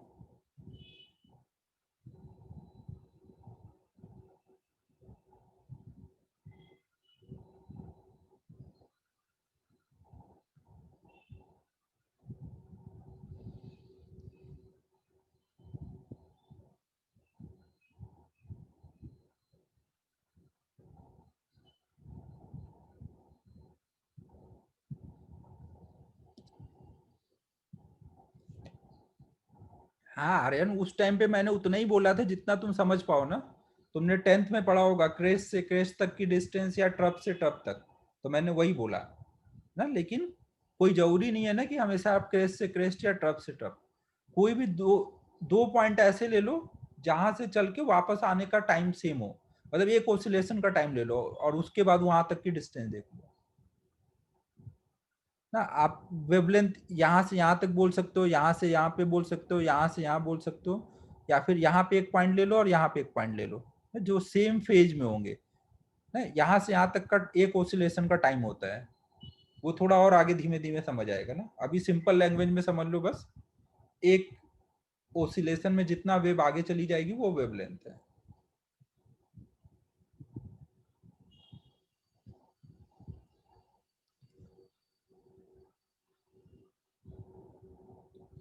अब देखो v जो होता है वो मीडियम की प्रॉपर्टी है, मीडियम पे डिपेंड करता है। f जो है वो सोर्स की प्रॉपर्टी है, सोर्स पे डिपेंड करता है। तो वेवलेंथ किस पे डिपेंड करेगा, मीडियम पे भी डिपेंड करेगा और सोर्स पे भी डिपेंड करेगा, है कि नहीं। v equal to F lambda ना, वो लैम्डा जो है v और f दोनों पे डिपेंड करने वाला है। एक ओसिलेशन का टाइम मतलब सोर्स कौन सा है वो बताएगा एक ओसिलेशन में टाइम कितना लगेगा, और कितना फास्ट जा रहा है वो मीडियम पे डिपेंड करेगा। तो वेवलेंथ दोनों पे डिपेंड करेगा, एक ओसिलेशन और उतनी देर में कितना आगे चला गया वेवलेंथ।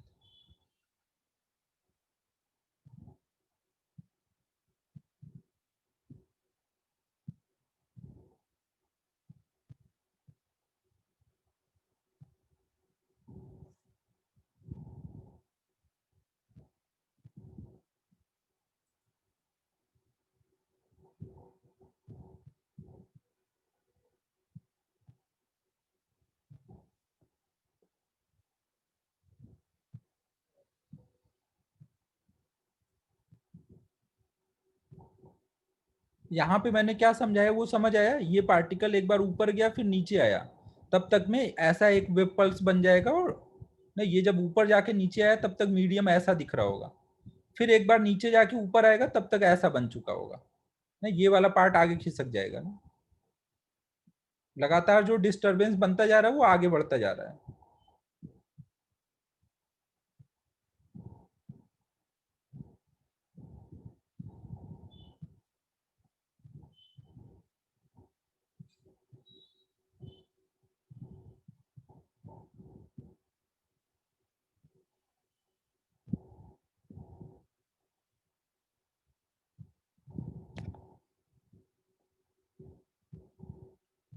फिर एक और बेसिक टर्म अब रह गया इसमें, वेव नंबर या फिर एंगुलर वेव नंबर भी बोलते हैं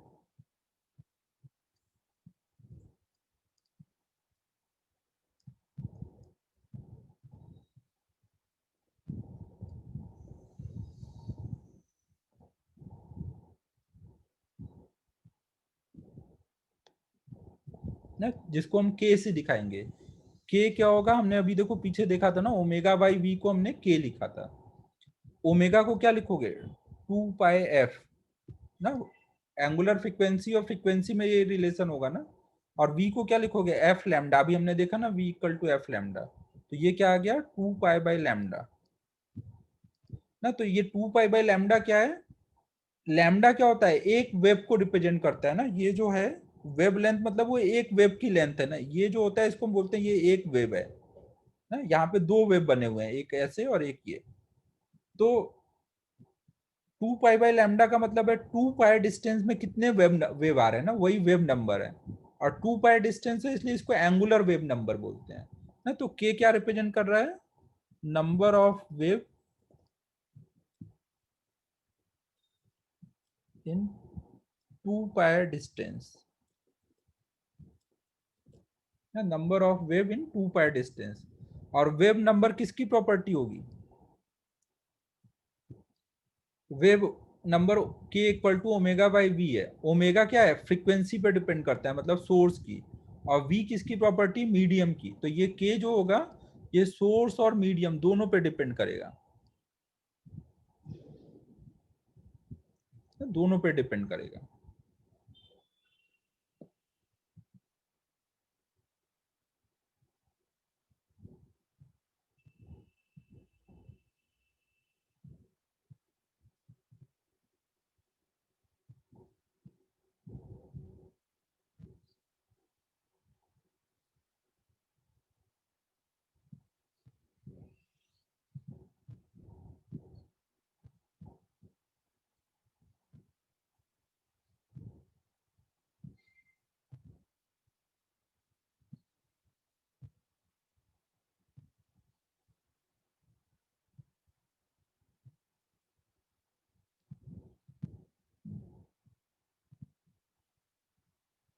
फिर एक टर्म आएगा यहाँ पे फेज ना। फेज देखो क्या होता है, जो भी आपने वेव लिखी y equal to A sine omega T minus के एक्स प्लस डेल्टा, तो इसमें ये पूरा टर्म जो होगा इसको हम लोग फेज बोलेंगे और फाई से रिप्रेजेंट करेंगे ना।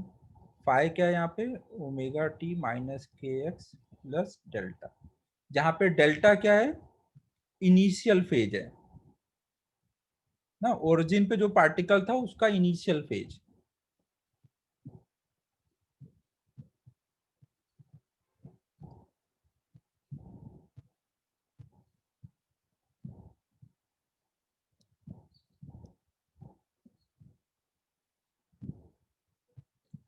फेज से हमें क्या पता चलता है कि कोई भी टाइम पर कोई एक्स पोजीशन वाला पार्टिकल कहाँ पे पहुंचा है और किस डायरेक्शन में जा रहा है, जो एसएचएम में पता चलता था।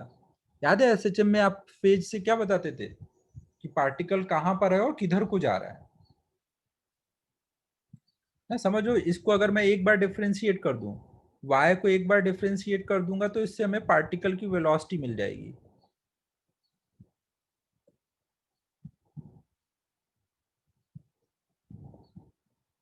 तो उसके लिए भी हमें ये फेज पता होगा, तब हम पार्टिकल की वेलोसिटी निकाल पाएंगे, मतलब वो किधर जा रहा है और कहाँ पे y कितना है, वो भी उसके लिए फेज पता होगा, तब हम y निकाल पाएंगे। तो जो हमें एसएचएम में फेज बताता था वही यहाँ पे भी बता रहा है, कि कोई भी टाइम टी पे कोई एक्स पोजीशन वाला पार्टिकल किधर है और किस डायरेक्शन में मूव कर रहा है ना, दोनों चीजें हमें फेज से पता चलती हैं।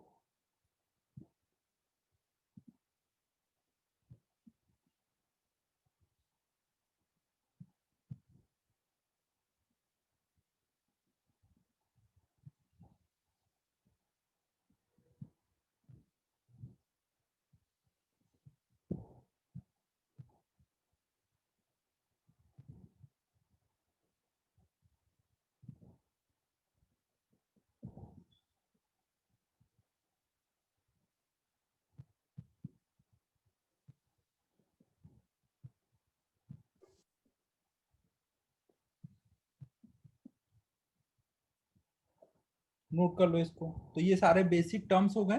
अब एक क्वेश्चन कर लेते हैं बस, फिर ये बेसिक वाला डेफिनेशन वाला पार्ट खत्म हो जाएगा। कल फिर हम लोग वेव स्पीड निकालना सीखेंगे। देखो आपको वेव में बस इतना इमेजिन करना है कि हर एक जगह का पार्टिकल अपनी जगह एसएचएम कर रहा है ना, बस यही वेव है ना, हर जगह लगातार ओरिजिन पे एसएचएम स्टार्ट हुआ है और आगे बढ़ता जा रहा है, और लगातार एसएचएम हर जगह कंटिन्यूअस चल रहा है।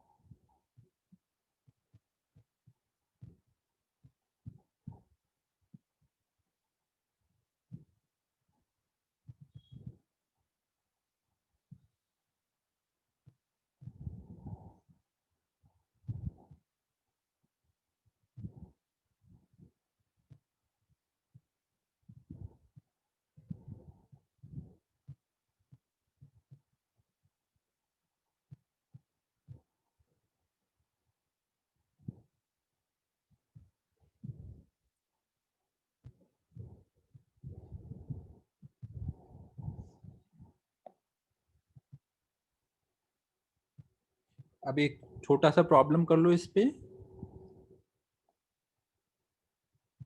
देखो यहाँ पे आपको दो चीजें आनी चाहिए, एक तो वेव लिखा हुआ है तो वेव को देख करके आपको इससे इंफॉर्मेशन निकालनी आनी चाहिए कि भाई ए क्या बता रहा है, ओमेगा क्या बता रहा है, के क्या बता रहा है, डेल्टा क्या बता रहा है।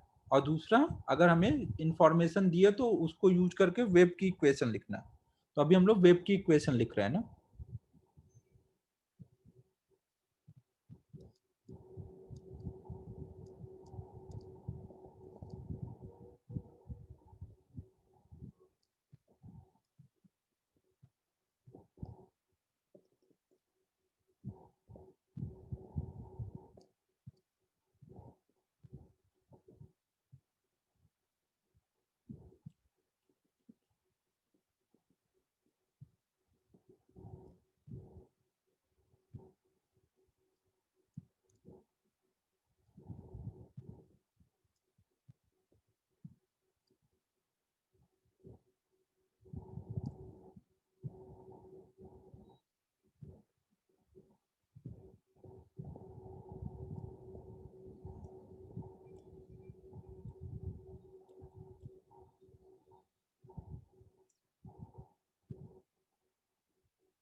हमें देखो वेव की स्पीड लिखने के लिए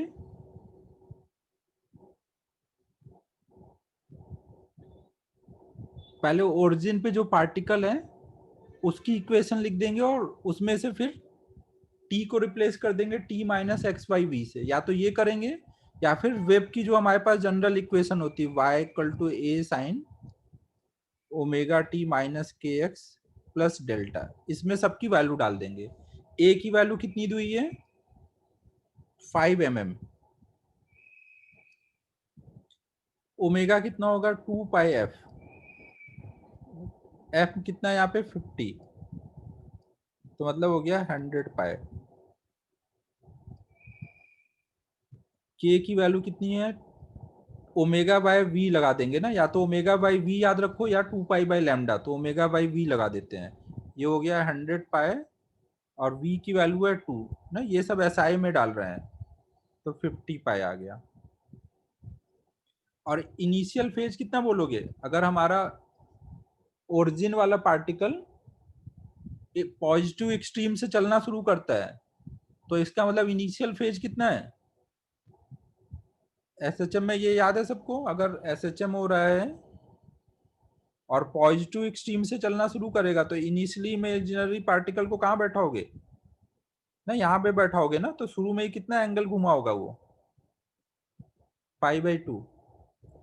तो ये कितना हो जाएगा, y इक्वल टू ए मतलब 5, ये mm में है ना, तो कोई यूनिट इतने पार्ट का तो कोई यूनिट नहीं होगा ना, जो इसकी यूनिट होगी वही y की यूनिट होगी। तो ये हो जाएगा साइन, बस इसके अंदर सब कुछ ऐसा ही यूनिट में डाल दो ना, ओमेगा की वैल्यू हो जाएगी 100 pi into t minus 50 pi into x plus पाई/2 है। तो ये हमारी वेव की इक्वेशन हो गई।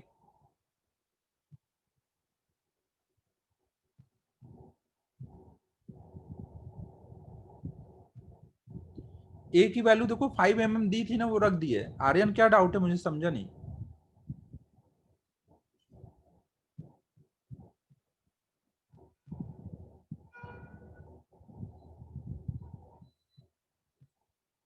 आर्यन कोई डाउट है अभी इसमें? हाँ सब एसआई सिस्टम है, एसआई सिस्टम है। ये जो भी अंदर डालो सबको एसआई सिस्टम में डाल दो ना। अगर आपने कुछ और में डाला है तो यहाँ लिख दो कि एक्स किस में है, टी किस में है। एक्स यहाँ पे हमने मीटर में लिया हुआ है, टी को सेकंड में लिया हुआ है ना, पाई/2 एंगल को हमने रेडियन में लिखा है ना, सब एसआई में लिखा है।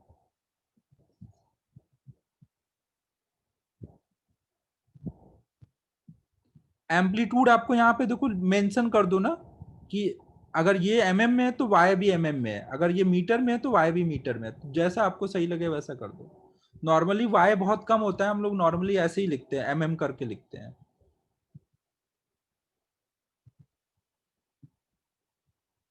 लिख दो, उससे कोई फर्क नहीं पड़ेगा ना, आप चाहो तो लिख दो। ये पार्ट अलग है, ये पार्ट का यूनिट अलग है ना, इनका आपस में रिलेशन नहीं है, तो जो इसकी यूनिट होगी वही वाई की यूनिट हो जाएगी।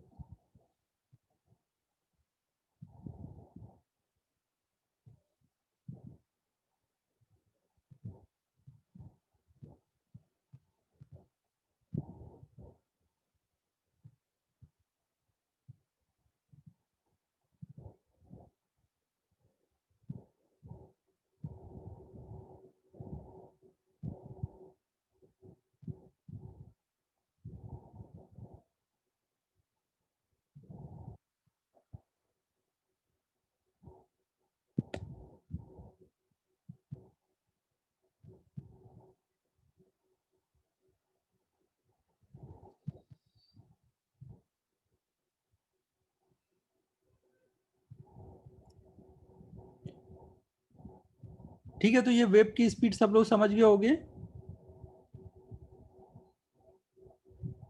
टेस्ट का टॉपिक यार अब कल डिस्कस कर लेंगे, थोड़ा चार्ज वाला एक गड़बड़ हुआ है, वो मैं सही करा देता हूँ। टेस्ट का टॉपिक कल करेंगे।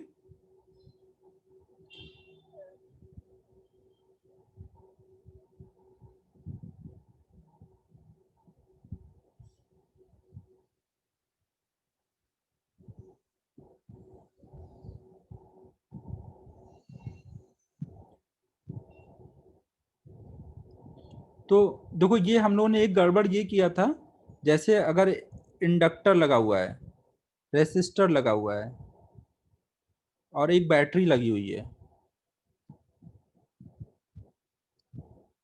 बैटरी का ईएमएफ कुछ ये है, एल दिया है, आर दिया है, तो इसमें जो करंट होगी, करंट कभी भी आप कैसे निकालोगे, केवल यहाँ का पोटेंशियल डिफरेंस बाय आर लिख के नहीं लिख सकते ना, यहाँ का पोटेंशियल डिफरेंस बाय आर करके नहीं लिख सकते ना। करंट निकालना है तो आप कुछ ऐसे सर्किट में घूमोगे, मान लो कोई टाइम पे आई करंट जा रही है, तो आप क्या लिखोगे, plus e minus L d i by D t minus i R equal to 0। तो ये क्या आ जाएगा, आई इंटू आर बराबर ना। हाँ ऐसे आ जाएगा। फिर आर को नीचे कर देंगे तो ये हो जाएगा e by r minus l by r into d i by D T.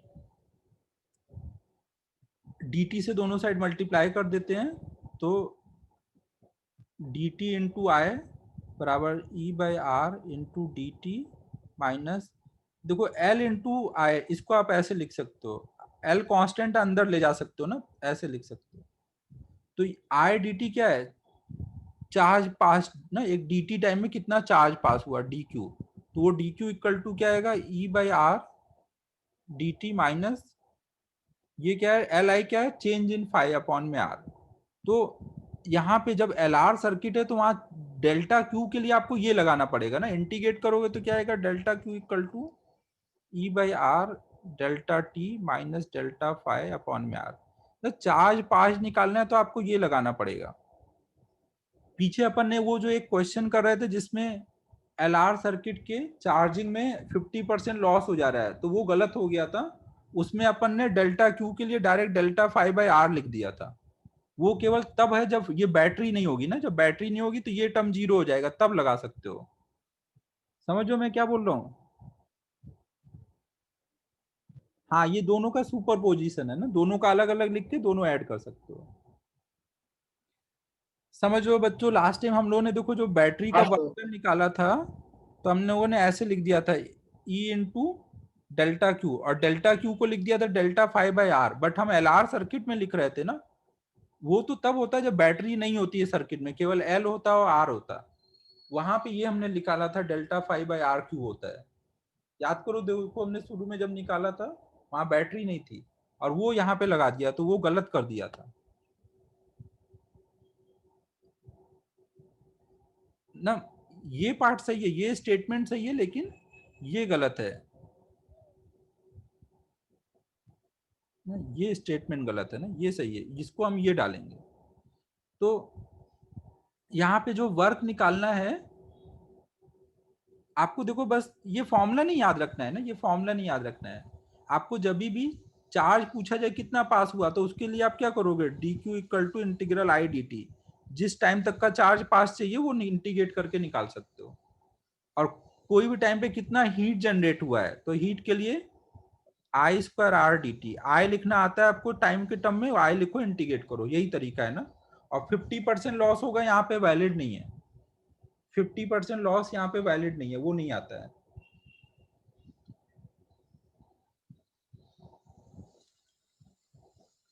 वो जो क्वेश्चन है वो रॉन्ग क्वेश्चन है, 50% लॉस वैलिड नहीं है।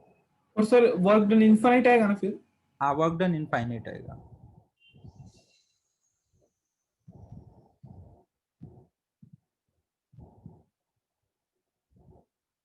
ठीक है बच्चों, ये मिस्टेक सबको समझ आया ना, क्या मिस्टेक हो गई थी उस दिन, हम लोगों ने भी ध्यान नहीं दिया, डेल्टा क्यू को लिख दिया डेल्टा फाइव बाई आर।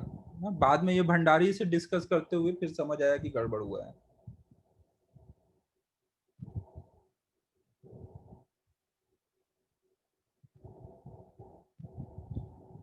ठीक है, फिर अब क्लोज कर रहा हूं। होमवर्क में आपको, होमवर्क एक सेकंड बता देता हूँ।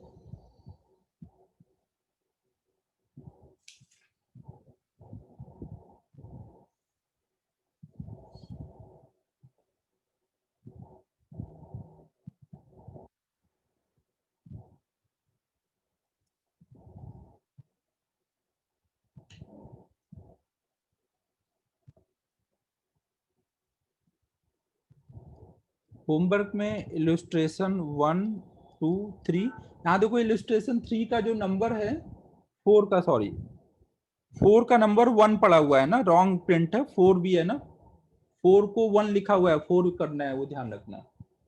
4 5 6,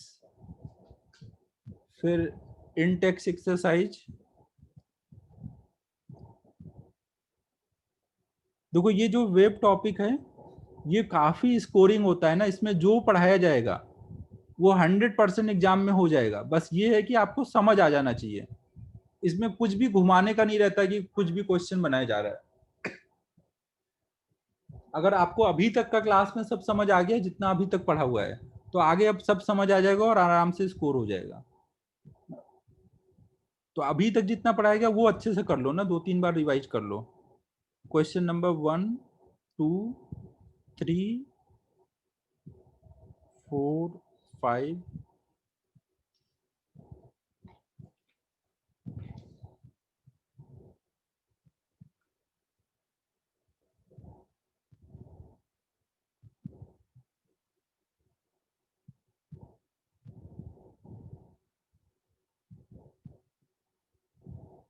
ये 1 से लेके 12 तक करना है ना, 1 से लेके 12 तक करना है यहाँ पर।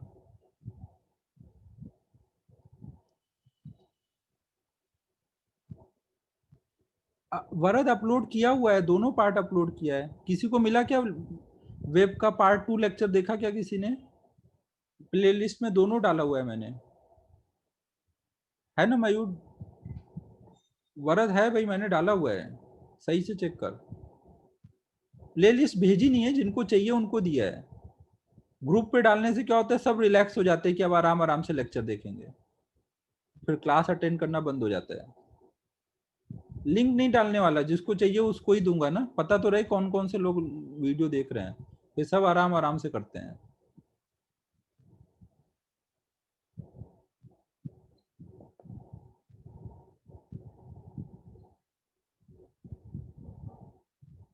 एसी वाले में नहीं है, वो वेब वाले में है, वेब की अलग प्लेलिस्ट है ना।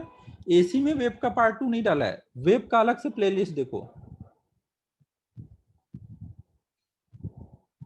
वेब की प्लेलिस्ट में देखो ना, एसी का जो पार्ट है वो केवल पार्ट 1 था ना, इसलिए सेकेंड लेक्चर में था नहीं वो एसी वाला पार्ट, इसलिए उधर नहीं डाला है। ठीक है बच्चों, फिर क्लोज कर रहा हूँ। बाय बाय एवरीवन, टेस्ट के टॉपिक कल डिस्कस कर लेंगे। नोट्स थोड़ा उड़ गया था शुरू का, तो फिर भी डाल दूंगा, बट थोड़ा उड़ गया है ना, ध्यान रखना। Bye everyone.